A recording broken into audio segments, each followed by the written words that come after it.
अन्नदाता, पग पग पर है संग तुम्हारे अन्नदाता। लहू किसानों का बन के पसीना सींचता है धरती का सीना। मेहनत का तेरी हक दिलवाने, नई तकनीक नई खोज बताने। पशुधन को गुणवान बनाना, पौध सुरक्षा को सिखलाना, खेती के सब गुर समझाने, भारत का सरताज बनाने। आठों पहर है संग तुम्हारे अन्नदाता, अन्नदाता। नमस्कार, मैं चित्रा आप सभी दर्शकों का अन्नदाता कार्यक्रम में स्वागत करती हूं। हर रोज की तरह कार्यक्रम में लेकर आई हूं खेतीबाड़ी से जुड़ी हुई बहुत सी जानकारियां। तो चलिए सबसे पहले देखते हैं क्या है विशेष आज के कार्यक्रम में। तंबाकू की उन्नतशील किस्में एवं बिचड़ा डालने की तकनीक, शकरकंद की भरपूर पैदावार देने वाली प्रजातियां एवं रोपाई विधि।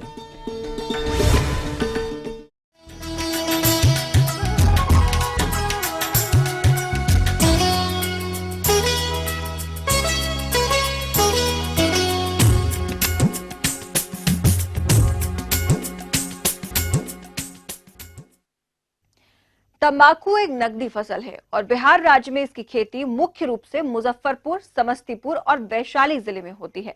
इसके अलावा राज्य के अन्य जिलों में भी इसकी खेती का प्रचलन बढ़ रहा है।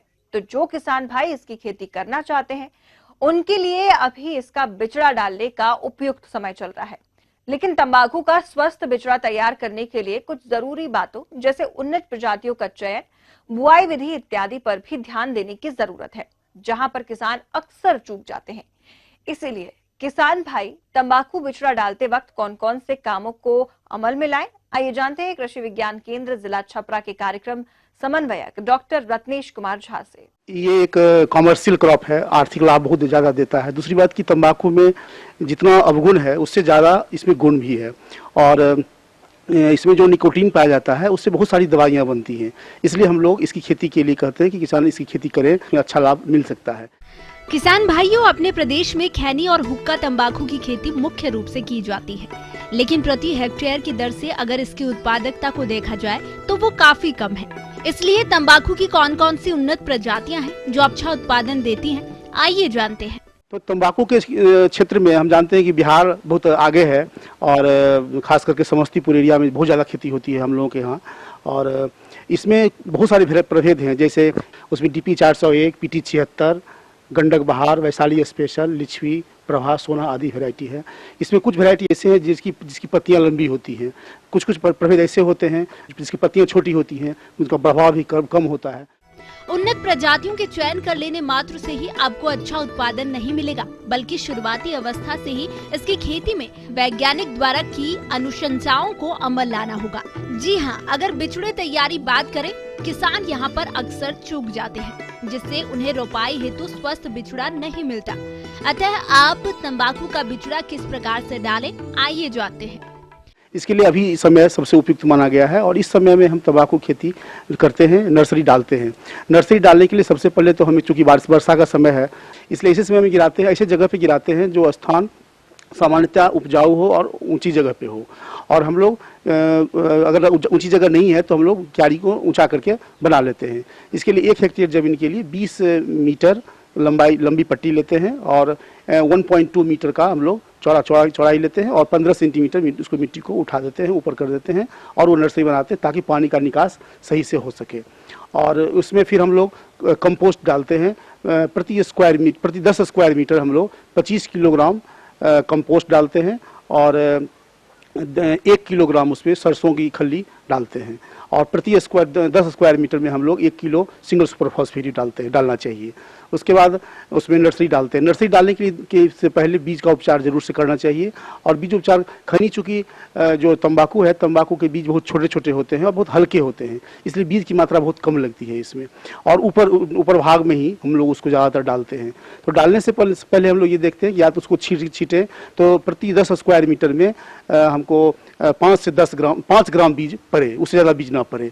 और उसके बाद उसमें हम लोग ऊपर से बालू और मिट्टी मिला करके 1:5 के अनुपात में एक या कंपोस्ट मिला करके ऊपर से डाल देते हैं। एक दूसरी विधि भी है कि उसमें एक लाइन खींच करके पतली सी नाली बना लेते हैं, पतली सी नाली, और उसमें बीज को डाल देते हैं और डालने के बाद उसमें मिट्टी और बालू मिला करके 1:5 के अनुपात में मिला करके उसको भर देते हैं।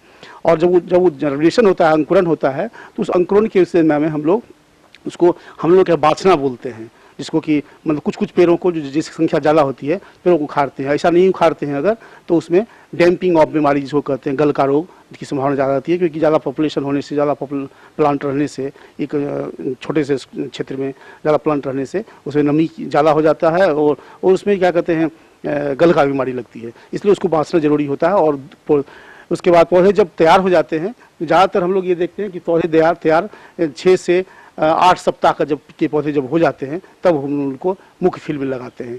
लेकिन नर्सरी के समय में ही हम लोग को यूरिया का स्प्रे, चूँकि हम लोग खेत में यूरिया नहीं डालते, शुरू की अवस्था में यूरिया नहीं डालते हैं, तो जब 20-25 दिन का हो जाता है तो 1% यूरिया का सोल्यूशन 10% यूरिया का सोल्यूशन हम लोग स्प्रे करते हैं। 1 लीटर पानी में 10 ग्राम यूरिया लेकर के उसका सोल्यूशन का स्प्रे करते हैं खेतों में। और अगर कोई बीमारियां लगती हैं तो हम लोग, या कोई कीड़े लगते हैं तो उसमें हम लोग उसका जो उचित हो सकता है उपाय उसका करते हैं। ये थी कुछ उपयोगी जानकारियां। अब लेते हैं एक छोटा सा ब्रेक, जल्द लौटेंगे। कार्यक्रम में आगे और भी महत्वपूर्ण जानकारियां हैं, आप बने रहिए हमारे साथ।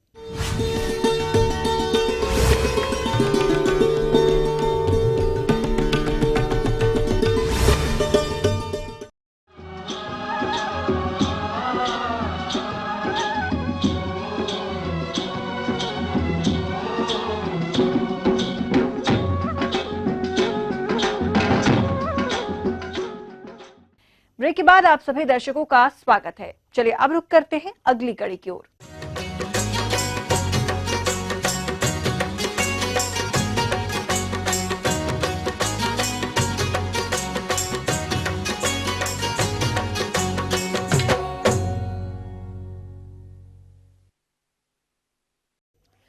अपने राज्य के जिन किसान भाइयों ने जून और जुलाई के माह में शकरकंद की नर्सरी डाली थी, उनकी नर्सरी में पौध रोपाई योग्य तैयार हो चुके हैं। इसीलिए शकरकंद की फसल से भरपूर उत्पादन लेने के लिए खेती की तैयारी से लेकर इसकी रोपाई तक के कार्यों को किस तरीके से करें, साथ ही इसकी कौन कौन सी किस्मों का चयन करें, इस बारे में जानकारी दे रहे हैं किसान बंधु। इस समय उत्तम समय है शरतकालीन शकरकंद की खेती करने के लिए। आप इस समय जो इसका भूमि का चुनाव करें, हल्की बलुई दोमट भूमि, ये बहुत ही उपयुक्त होती है। इसमें आप सफलतापूर्वक शकरकंद लगा सकते हैं। शकरकंद की फसल जल जमाव को बर्दाश्त नहीं कर सकती है, इसलिए खेत में उचित जल निकास की व्यवस्था करनी चाहिए। खेत की तैयारी के लिए एक बार कल्टीवेटर से जुताई कर मिट्टी को भुरभुरा कर लें, साथ ही रोपने विधि के अनुसार खेत को तैयार करें। सामान्यतः अपने प्रदेश में किसान इसकी रोपाई समतल विधि से करते हैं, जिसमें 30 सेंटीमीटर लताओं को सीधे तैयार खेत में रोप दिया जाता है। लेकिन कई किसान इसकी रोपाई मेड़ पर कूड़ बनाकर भी करते हैं। इसके लिए खेत में 30 सेंटीमीटर उठी क्यारी बनाते हैं और उसमें कूड़ बनाकर 25 सेंटीमीटर की दूरी पर लताओं को रोपते हैं। आइए अब जानते हैं शकरकंद की उन्नतशील किस्मों के बारे में।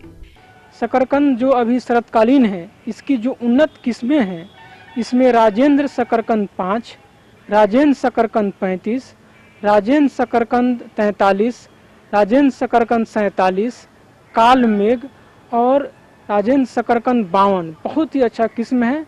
ये शरतकालीन किस्म के लिए इसको लगाने का जो समय है, आप सितंबर में इसकी बुआई कर लें। किसान बंधु, इसे लगाने के लिए जो दूरी होनी चाहिए वो 30 × 30 सेंटीमीटर की दूरी होनी चाहिए। इसके लिए आपको जो लत्तर की आवश्यकता पड़ेगी, 15 क्विंटल लत्तर की आवश्यकता पड़ेगी प्रति हेक्टेयर। इस तरह शकरकंद का चुनाव करना चाहिए। शकरकंद की फसल की शुरुआती अवस्था में रोग व कीटों के प्रकोप से बचाने के लिए लताओं को रोपाई से पहले उपचारित करना बेहद जरूरी है। तो क्या है लताओं को उपचारित करने की सही विधि, चलिए ये भी हम आपको बताते हैं। शकरकंद को लगाने से पहले इसके लत्तर को किसान बंधु को मेटासिस्टॉक्स जो दवा आती है इसकी 1 ml प्रति लीटर की दर से इसे उपचारित करना चाहिए। शकरकंद को जितने भी लत्तर हैं इसमें डुबो देना चाहिए और 15 से 20 मिनट छोड़ करके इसके बाद इसे निकाल कर लगाएंगे तो इसमें बीमारियों का प्रकोप नहीं होगा।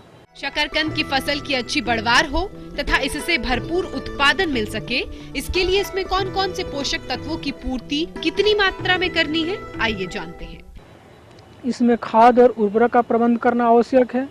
किसान बंधु शकरकंद लगा रहे हैं, खेत की तैयारी के समय ही उन्हें 100 किलोग्राम कंपोस्ट या सड़ी हुई गोबर की खाद अप्लाई करें और अंतिम जब जुताई कर रहे हों तो किसान बंधु को 60 किलोग्राम नत्रजन, 40 किलोग्राम फास्फोरस और 60 किलोग्राम पोटास प्रति हेक्टेयर की दर से उपयोग करना चाहिए। अगर शरतकालीन किस्म में ये देखना होगा कि नमी की कमी होती है तो किसान बंधु सिंचाई कर सकते हैं। 1 से 2 सिंचाई की आवश्यकता पड़ती है जब नमी की कमी होती है तभी।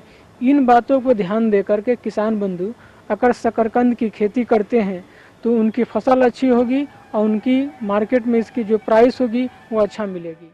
आगे और भी है बहुत सी रोचक जानकारियां, पर यहाँ पर रुकेंगे एक छोटे से ब्रेक के लिए। जल्द हाजिर होते हैं।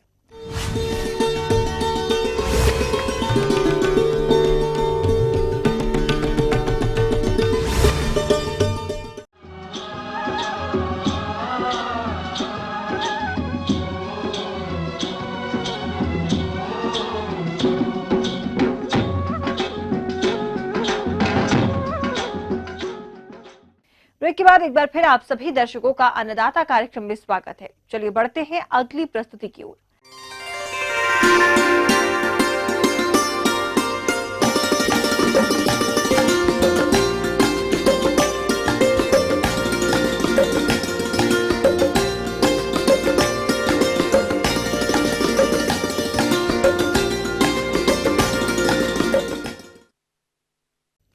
आज के समय में फूलों के बिना करीब करीब सभी समारोह अधूरे माने जाते हैं, चाहे सालगिरह हो चाहे जन्मदिन। इस समय बढ़ते फूलों की मांग और लाभ के चलते किसान भी फूलों की खेती में काफी रुचि दिखा रहे हैं और इसमें फूलों के बादशाह गुलाब की तो बात ही अलग है। खुले वातावरण में गुलाब की खेती करने से बहुत सारी परेशानियां आती हैं, इसीलिए पॉली हाउस में इसकी खेती करके किसान अच्छा मुनाफा कमा रहे हैं। चलिए आज हम आपको हिमाचल प्रदेश के सोलन जिले के टिकरी गांव के अभिषेक शांडिल्य से मिलवाते हैं, जो पिछले 5 साल से गुलाब की खेती करके अच्छा मुनाफा कमा रहे हैं। तो आइए जानते हैं उनकी सफलता का राज क्या है। मेरा नाम अभिषेक शांडिल्य है। मैं टिकरी गांव का रहने वाला हूं, जो डिस्ट्रिक्ट सोलन में पड़ता है। हम यहां पे 5 साल से फ्लोरिकल्चर कर रहे हैं। पॉली हाउस आकार में भिन्न भिन्न प्रकार के होते हैं। जलवायु के अनुसार इनका आकार व आवश्यक चीजें चुन ली जाती हैं। अधिकतर पैड और फैन वाले पॉली हाउस गुलाब की खेती के लिए उपयुक्त होते हैं, क्योंकि इनमें तापमान को आवश्यकता के अनुसार घटाया बढ़ाया जा सकता है। जिस पॉली हाउस में हम खड़े हैं ये गुलाब का पॉली हाउस है, जो 2.5 साल पहले हमने प्लांट किया था। गुलाब के लिए हमने सबसे पहले प्लोइंग की है खेत की और फिर हमने इसके बेड्स बनाए हैं। अब बात आती है पौधरोपण हेतु बेड की तैयारी।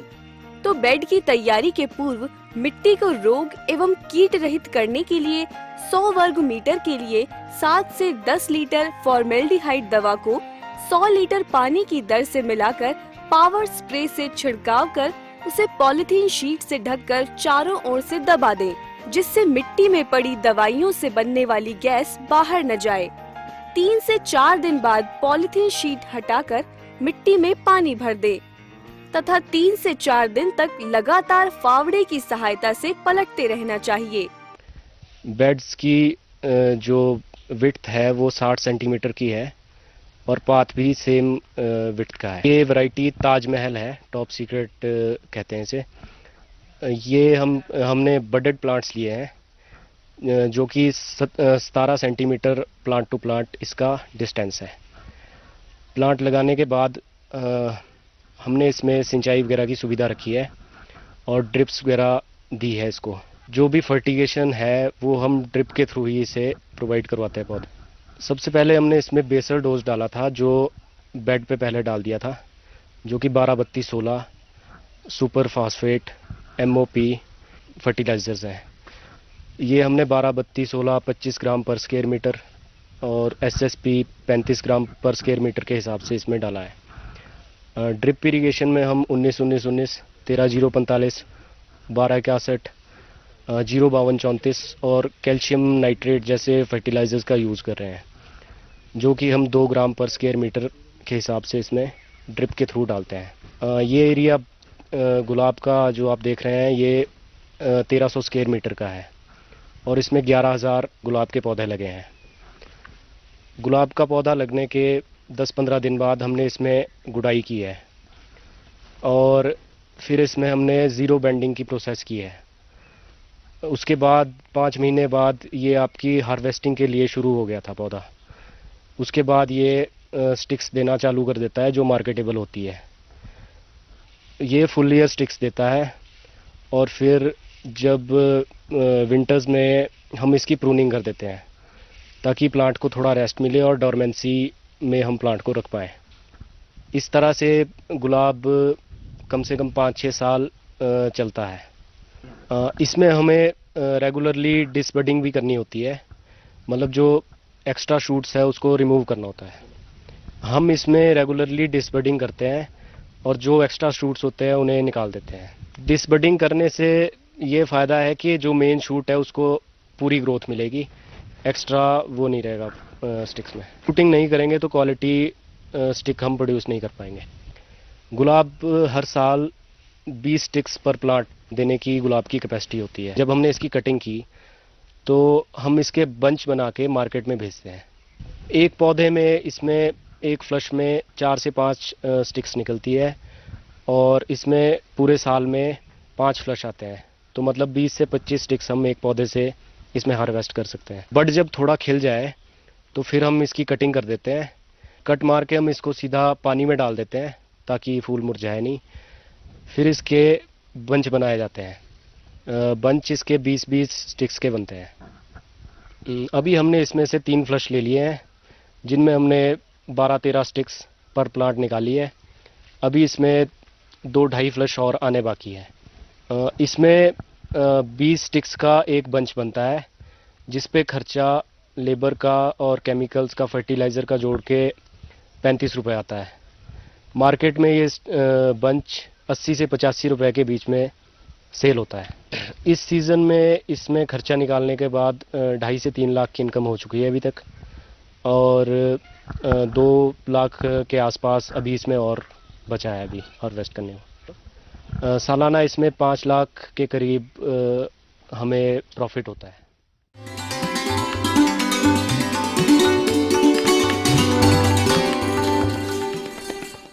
अन्नदाता हेल्पलाइन निशुल्क फोन संपर्क सेवा के माध्यम से आपके द्वारा पूछे गए प्रश्नों में से 1 या 2 महत्वपूर्ण प्रश्नों को हम अपने कार्यक्रम में शामिल करते हैं। इसी के तहत आज का चयनित प्रश्न और उसका जवाब इस प्रकार है। अन्नदाता निशुल्क फोन संपर्क सेवा के माध्यम से पूछे गए प्रश्नों में से कार्यक्रम में आज जो प्रश्न हमने शामिल किया है उसे पूछा है जिला अररिया से मोहनलाल जी। आप सरगुजा की उन्नतशील किस्मों के बारे में जानकारी चाहते हैं तो मोहनलाल जी आपकी जानकारी के लिए देखिए कार्यक्रम का यह अंश। सरगुजा की उन्नत किस्म Birsa niger 1, Birsa niger 2, Birsa niger 3 या पूजा 1 को 30 सेंटीमीटर कतार से कतार तथा 15 सेंटीमीटर पौधे से पौधे की दूरी पर लगाएं। 1 एकड़ में बुआई के लिए 3 किलोग्राम बीज की आवश्यकता होती है।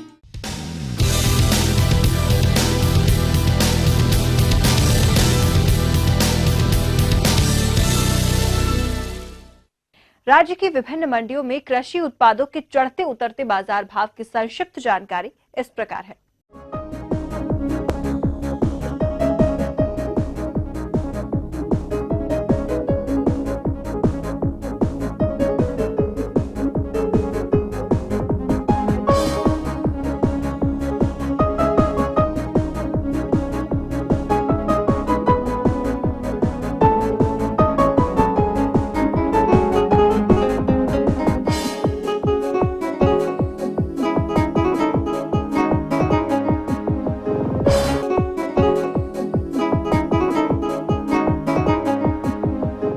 अब आइए देखते हैं कल दिखाए जाने वाले कार्यक्रम की मुख्य झलकियां। हल्दी की फसल में लगने वाले रोगों की पहचान एवं रोकथाम के उपाय। तिल की फसल में बिहार रोमिल पिल्लू कीट का नियंत्रण। हम उम्मीद करते हैं कि आज का कार्यक्रम आप सभी दर्शकों के लिए उपयोगी रहा होगा। किसान भाइयों, अन्नदाता आपकी सेवा के लिए संकल्परत है। कृषि संबंधित समस्या एवं सुझावों के लिए आप हमें इस पते पर संपर्क कर सकते हैं। प्रोड्यूसर अन्नदाता ETV Bihar Jharkhand, Ramoji film city Hyderabad 501512। साथ ही आप हमें ईमेल भी कर सकते हैं। हमारा ईमेल है annadatabihar@etv.co.in। इसके अतिरिक्त आप हमें निःशुल्क हेल्पलाइन नंबर 18004192 पर सोमवार से शनिवार सुबह 10 से शाम 4 बजे के बीच संपर्क कर सकते हैं। फिलहाल अन्नदाता की पूरी टीम को दीजिए इजाजत। कल फिर इसी वक्त आपसे मुलाकात होगी कृषि संबंधित कुछ और महत्वपूर्ण जानकारियों के साथ। नमस्कार।